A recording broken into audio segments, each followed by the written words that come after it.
എൻ്റെ ഏറ്റവും എളിയ ഈ സഹോദരന്മാരിൽ ഒരുവന് നിങ്ങൾ ഇത് ചെയ്തു കൊടുത്തപ്പോൾ എനിക്കു തന്നെയാണ് ചെയ്തു തന്നത്. ഈശോയിലെ സ്നേഹം നിറഞ്ഞവരെ, ഏലിയാസ് ലീവ മൂശ കാലത്തിലെ 8-ാം ആഴ്ചയിലേക്ക് നമ്മൾ പ്രവേശിച്ചിരിക്കുകയാണ്. ഇന്നത്തെ വായനയിൽ നമ്മുടെ അന്ത്യവിധിയെക്കുറിച്ചാണ് നമ്മൾ ധ്യാനിക്കുന്നത്. ഈ അന്ത്യവിധിക്ക് വിധേയപ്പെടാൻ പോകുന്ന നമ്മുടെ ജീവിത രീതി എങ്ങനെയായി തീരണമെന്ന് ചെമ്മരിയാടുകളുടെയും കോലാടുകളുടെയും ഉപമയിലൂടെ ഈശോ നമ്മളോട് പറഞ്ഞു തരികയാണ്. ഈ വചനഭാഗത്തിന്റെ ബൈബിൾ പശ്ചാത്തലം നമ്മളൊന്ന് പരിശോധിക്കുന്നത് നല്ലതാണെന്ന് തോന്നുന്നു. യേശുവിൻ്റെ ഒലിവുമലയിലെ പ്രഭാഷണത്തിന്റെ അവസാന ഭാഗമാണ് ഇന്നത്തെ സുവിശേഷം. യേശു തന്റെ ഒലിവുമലയിലെ പ്രഭാഷണം ആരംഭിക്കുക ശിഷ്യന്മാരുടെ അന്ത്യവിധിയെക്കുറിച്ചും മനുഷ്യപുത്രന്റെ ആഗമനത്തെക്കുറിച്ചുമുള്ള സംശയത്തിനുള്ള ഉത്തരമായിട്ടാണ്. മത്തായി ശ്ലീഹ തന്റെ 24 25 അധ്യായങ്ങളിൽ യേശുവിന്റെ ഈ ഒലിവുമല പ്രഭാഷണം രേഖപ്പെടുത്തുന്നുണ്ട്. 24-ാമത്തെ അധ്യായത്തിന്റെ ആരംഭത്തിൽ ശിഷ്യന്മാർ യേശുവിനോട് ജെറുസലേം ദേവാലയത്തിന്റെ മനോഹാരിത ചൂണ്ടിക്കാണിച്ചുകൊണ്ട് അതിന്റെ മഹത്വത്തെ പ്രകീർത്തിക്കുന്നു. അതിന് മറുപടിയായിട്ട് ഈശോ ഈ ജെറുസലേം ദേവാലയം നശിച്ചു പോകും എന്ന് പ്രവചിക്കുകയാണ്. പിന്നീട് യേശു ഒലിവുമലയിലേക്ക് പോകുന്നു. അവിടെ ശിഷ്യന്മാർ തനിച്ചാകുമ്പോൾ ഈശോയോട് ചോദിക്കുകയാണ്, ഇതെല്ലാം എപ്പോൾ സംഭവിക്കുമെന്നും നിന്റെ ആഗമനത്തിന്റെയും യുഗാന്ത്യത്തിന്റെയും അടയാളം എന്തായിരിക്കുമെന്ന് ഞങ്ങളോട് പറഞ്ഞു തരണമേ എന്ന്. അതിന് മറുപടിയായിട്ട് ഈശോ 24-ാം അധ്യായത്തിലൂടെ ഉടനീളം മനുഷ്യപുത്രന്റെ ആഗമനത്തെക്കുറിച്ചും ലോകാവസാനത്തെക്കുറിച്ചും പ്രവചിക്കുന്നു. 24-ാമത്തെ അധ്യായത്തിന്റെ അവസാനവും 25 അധ്യായം മുഴുവനും ഈശോ പിന്നീട് 4 ഉപമകൾ പറയുന്നതായിട്ടാണ് മത്തായി ശ്ലീഹ രേഖപ്പെടുത്തുന്നത്. ഭൃത്യന്മാരുടെ ഉപമ, 10 കന്യകമാരുടെ ഉപമ, താലന്തുകളുടെ ഉപമ, പിന്നെ ഇന്ന് നമ്മൾ വായിച്ചു കേട്ട ചെമ്മരിയാടുകളുടെയും കോലാടുകളുടെയും ഉപമ. ഈ 4 ഉപമകളിലും ഒരു പൊതു പ്രത്യേകത നമ്മൾ കാണുന്നുണ്ട്. എല്ലാത്തിലും 2 വിഭാഗം ആളുകളുണ്ട്. ഒരുക്കമുള്ള വിശ്വസ്തരും ഒരുക്കമില്ലാത്ത അവിശ്വസ്തരും. ഒരുക്കമുള്ള വിശ്വസ്തർക്ക് ലഭിക്കുന്ന പ്രതിഫലവും ഒരുക്കമില്ലാത്ത അവിശ്വസ്തർക്ക് ലഭിക്കുന്ന പ്രതിഫലവും ഈ ഉപമകളിലൂടെ വ്യക്തമാകുന്നു. ഈ വിശ്വസ്തർ മണവാളനും യജമാനനുമൊപ്പം നിത്യജീവിതത്തിലേക്ക് പ്രവേശിക്കുമെന്നും ഒരുക്കമില്ലാത്ത അവിശ്വസ്തർക്ക് ഈ സൗഭാഗ്യം നഷ്ടപ്പെടുന്നു എന്നുള്ളത് മാത്രമല്ല, നിത്യാഗ്നിയിലേക്ക് അവരെ എറിയപ്പെടുമെന്നും ഈ ഉപമകളിലൂടെ നമുക്ക് മനസ്സിലാക്കി തരുന്നുണ്ട്. ഇനി 4-ാമത്തെ ഉപമയില് എങ്ങനെയാണ് നമുക്ക് ഒരുക്കമുള്ളവരായി തീരാൻ സാധിക്കുക എന്ന് വ്യക്തമായിട്ട് പറഞ്ഞു തരികയാണ് ഈശോ. നമ്മുടെ ഓരോരുത്തരുടെയും പ്രവൃത്തികളാണ് നമ്മളെ ഒരുക്കമുള്ളവരാക്കി തീർക്കുക. അത് കാരുണ്യത്തിന്റെയും സ്നേഹത്തിന്റെയും പ്രവൃത്തികളാണ്. ഇനി നമുക്ക് ഈ ഉപമയുടെ പ്രായോഗിക തലത്തെക്കുറിച്ചൊന്ന് വിചിന്തനം ചെയ്യാം. നമ്മൾ ഓരോരുത്തരും ക്രിസ്ത്യാനികളാണ്. ക്രിസ്ത്യാനി എന്ന് പറഞ്ഞാൽ ക്രിസ്തുവിനെ അനുഗമിക്കുന്നവരാണ്.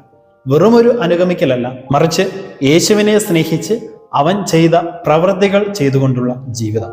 അതുകൊണ്ടാണ് യോഹന്നാൻ ശ്ലീഹ തന്റെ 1-ാമത്തെ ലേഖനത്തിൽ ഇപ്രകാരം പറയുക, അവനിൽ വസിക്കുന്നു എന്ന് പറയുന്നവൻ അവൻ നടന്ന അതേ വഴിയിലൂടെ നടക്കേണ്ടിയിരിക്കുന്നുവെന്ന്. യേശു നടന്ന വഴി കാരുണ്യത്തിന്റെയും സ്നേഹത്തിന്റെയും വഴിയാണ്. ഈ ഉപമയിലൂടെ യേശു നമ്മളോട് ചോദിക്കുന്നത് നമ്മൾ എന്തുമാത്രം പ്രാർത്ഥിച്ചു എന്നുള്ളതല്ല, നേരെ മറിച്ച് നമ്മൾ എന്തുമാത്രം സ്നേഹത്തിന്റെയും കാരുണ്യത്തിന്റെയും പ്രവർത്തകരായി മാറി എന്നാണ്. വിശക്കുന്നവന് ആഹാരമായും ദാഹിക്കുന്നവന് ഭക്ഷണമായും തടവറയിലുണ്ടായിരുന്നവർക്ക് ആലംബമായും രോഗികൾക്ക് നഗ്നർക്കുമൊക്കെ ആശ്വാസവും ആശ്രയവുമായി മാറിയോ എന്ന് ഈശോ നമ്മളോട് ചോദിക്കുന്നു. ഈ ചോദ്യത്തിന് മുമ്പിൽ കൈമലർത്താതിരിക്കാൻ നമ്മൾ ഓരോരുത്തരും തയ്യാറാകേണ്ടതിന്റെ ആവശ്യകതയെപ്പറ്റി ഈ ഉപമ നമ്മളോട് പറഞ്ഞു തരികയാണ്. പലപ്പോഴും നമ്മൾ നമ്മുടെ ആത്മീയതയുടെ അടിസ്ഥാനമായി കാണുന്നത് നമ്മുടെ വിശ്വാസവും ആ വിശ്വാസത്തിലൂന്നിയുള്ള പ്രാർത്ഥനാ ജീവിതവുമാണ്. ശരിയാണ്, നമ്മുടെ ആത്മീയത അളക്കുന്നത് നമ്മുടെ പ്രാർത്ഥനാ ജീവിതത്തിലൂടെയാണ്. പക്ഷേ പ്രവൃത്തികൾ കൂടാതെയുള്ള നമ്മുടെ പ്രാർത്ഥനയും വിശ്വാസവും ഒക്കെ വെറും ഒരു ആഭരണമായിട്ടും ആഡംബരമായിട്ടും മാത്രം മാറിക്കൊണ്ടിരിക്കുകയാണ്. അതുകൊണ്ടാണ് പലപ്പോഴും യേശു യഹൂദരെയും ജനപ്രമാണികളെയും ഫരിസേയരും ഒക്കെ കണക്കിന് വിമർശിച്ചു കൊണ്ടിരുന്നത്. യാക്കോബ് ശ്ലീഹ തന്റെ ലേഖനത്തിലൂടെ പറയുന്നുണ്ട്, പ്രവൃത്തികൾ കൂടാതെയുള്ള വിശ്വാസം അതിൽ തന്നെ നിർജീവമാണ്. ഓസിയ പ്രവാചകനിലൂടെ ദൈവം അരുളി ചെയ്യുന്നു, ബലിയല്ല സ്നേഹമാണ് ഞാൻ ആഗ്രഹിക്കുന്നതെന്ന്. അത് തന്നെ ഈശോ എടുത്തുദ്ധരിച്ച് പറയുന്നുണ്ട്, ബലിയല്ല കരുണയാണ് ഞാൻ ആഗ്രഹിക്കുന്നത് എന്നതിന്റെ അർത്ഥം നിങ്ങൾ പോയി പഠിക്കുവിനെന്ന്. സ്നേഹമുള്ളവരെ, നമ്മുടെ പ്രാർത്ഥനകളും നമ്മുടെ വിശ്വാസവും ഒക്കെ നമ്മളെ സ്നേഹത്തിന്റെയും കാരുണ്യത്തിന്റെയും മനുഷ്യരാക്കി മാറ്റുന്നില്ലെങ്കിൽ അത് വെറും അർത്ഥശൂന്യമായിട്ട് മാറുകയാണ്. നമ്മുടെ മുമ്പിൽ ചിലപ്പോൾ വിശക്കുന്നവരായും ദാഹിക്കുന്നവരായും നഗ്നരായും അടിമകളായിട്ടും ഒന്നും ആരെയും കണ്ടെന്ന് വരികയില്ല. പക്ഷെ ഒന്ന് മനസ്സിരുത്തി നമ്മൾ ധ്യാനിച്ചു കഴിഞ്ഞാൽ നമുക്ക് മനസ്സിലാകും നമ്മുടെ ചുറ്റുമുള്ള മനുഷ്യരാണ് ഇത്തരം എളിയവരെന്ന്. സ്നേഹമോ പരിഗണനയോ ലഭിക്കാതെ ജീവിതം നിരാശയിലേക്ക് കൂപ്പുകുത്തുന്ന മനുഷ്യരില്ലേ? ഒന്ന് തുറന്നു പറയാൻ പറ്റാതെ എല്ലാം മൂടി വെച്ചുകൊണ്ടിരിക്കുന്ന മനുഷ്യരില്ലേ? സൽപ്പേരിന് കളങ്കം വന്നതിന്റെ പേരിൽ ജീവിതം അവസാനിപ്പിക്കാൻ പോകുന്നവര്, സമൂഹത്തിൽ നിന്ന് മാറ്റി നിർത്തപ്പെട്ടവരില്ലേ?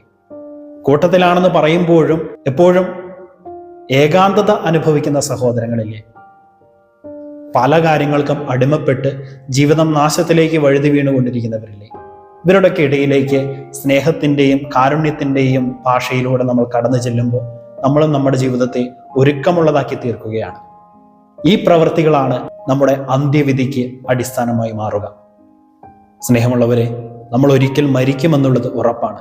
മരണശേഷം നമ്മൾ ദൈവത്തിന്റെ മുമ്പിൽ വിധി നിർണയത്തിന് നിൽക്കേണ്ടി വരും.